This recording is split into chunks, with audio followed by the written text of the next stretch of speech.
ಕಾಮಿಡಿಗೆ ಅಂತ ಕ್ಯಾರೆಕ್ಟರ್ ಬರೀತಾಯಿದ್ರು. ಈಗ ಕ್ಯಾರೆಕ್ಟ್ರಲ್ಲಿ ಕಾಮಿಡಿ ಇರ್ತದೆ. ಸೊ ಅದಕ್ಕೋಸ್ಕರ ಅಂತ ಸಪ್ರೇಟ್ ಇನ್ನೊಂದು ಪಾತ್ರ ಆ ಥರ ಎಲ್ಲ. ಸೊ ಆ ಥರದ ಇದ್ದಾಗ ಪಾತ್ರಗಳು ಇನ್ನೂ ಚೆನ್ನಾಗಿರ್ತವೆ. ಐ ಮೀನ್ ಈಗ ಅದೊಂಥರ ಎವಲ್ಯೂಷನ್ ಅಂತಾರಲ್ಲ, ಎವಲ್ಯೂಷನ್ ಅದಿದೆ ಈಗ. ಆ ಥರ ಪಾತ್ರಗಳಿದ್ದಾವೆ ಈಗ. ಸೊ ಅಂಥ ಒಂದು ಪಾತ್ರ ತುಂಬ ಚೆನ್ನಾಗಿ ಬಂದಿದೆ. ಮತ್ತು ಫಸ್ಟು ನಾನು ರೆಫರ್ ಮಾಡಿದ್ದು ಕೃಷ್ಣ ಅವರೇ, ಇಲ್ಲ ಈ ಪಾತ್ರ ಮಾಡಿ ನೀವು ತುಂಬ ಚೆನ್ನಾಗಿದೆ ಅಂತೇಳಿ. Thank you sir. ಮತ್ತು ಚಂದ್ರು ಸರ್ ಅವರು ಈ ಸಿನಿಮಾಗೆ ನಿರ್ಮಾಪಕರು ಹೌದು, ಅಸಿಸ್ಟೆಂಟ್ ಡೈರೆಕ್ಟ್ರು ಹೌದು. ಸೆಟ್ಟಲ್ಲಿ ಪ್ರತಿದಿನ ಹೆಂಗೆ ಒಬ್ಬ ಅಸಿಸ್ಟೆಂಟ್ ಡೈರೆಕ್ಟ್ರ್ ಹೆಂಗೆ ಓಡಾಡ್ತಿರ್ತಾರಲ್ಲ ಹಂಗೆ ಅಷ್ಟು ಚುರುಕಾಗಿ ಸೆಟ್ಟಲ್ಲಿ ಇರ್ತಿದ್ರು. ಮತ್ತು ಈಗ ನೀವು ನೋಡಿದ್ರಿ, ಫಸ್ಟ್ ಶಿವಣ್ಣ ಅವ್ರನ್ನ ಕರೆಸಿದ್ರು ಇದಕ್ಕೆ ಸಿನಿಮಾ ಮುಹೂರ್ತಕ್ಕೆ. ಆಮೇಲೆ ಮೈಸೂರಲ್ಲೊಂದು ಪ್ರೆಸ್ ಮೀಟ್ ಮಾಡಿದ್ರು, ಇಲ್ಲಿ ಸುದೀಪ್ ಸರ್ ಬಂದಿದ್ದಾರೆ. ಹಿಂಗೆ ಅಂದರೆ ಸಿನಿಮಾ ಇನ್ನೂ ರಿಲೀಸ್ ಆಗೋವರೆಗೆ ಇನ್ನೂ ಏನೇನಾಗುತ್ತೋ ನನಗೆ ಗೊತ್ತಿಲ್ಲ.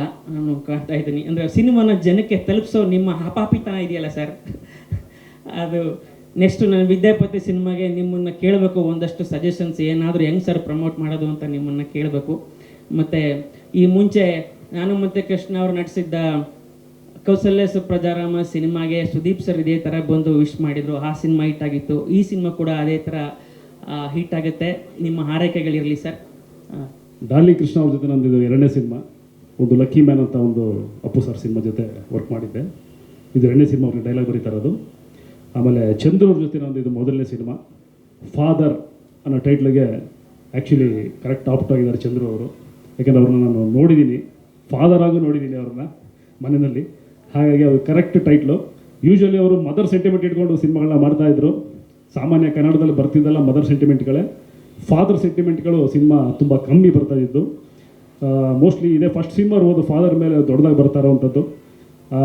ಅಂದರೆ ಫಾದರ್ ಅನ್ನೋದು ಎಲ್ರಿಗೂ ಕನೆಕ್ಟ್ ಆಗುವಂಥ ಒಂದು ಎಮೋಷನ್ ಅದು.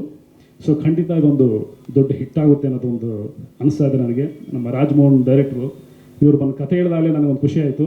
ಒಂದು ಬೇರೆ ಥರ ಇದೆ, ಒಂದು ಎಮೋಷನ್ಸು ತಂದೆ ಮಗನ ಮಧ್ಯೆ ಅಂತ. ಖಂಡಿತ ಇದೊಂದು ಒಳ್ಳೆ ಸಿನಿಮಾ ಆಗುತ್ತೆ ಅಂತ ಹೇಳಕ್ಕೆ ಇಷ್ಟಪಡ್ತೀನಿ.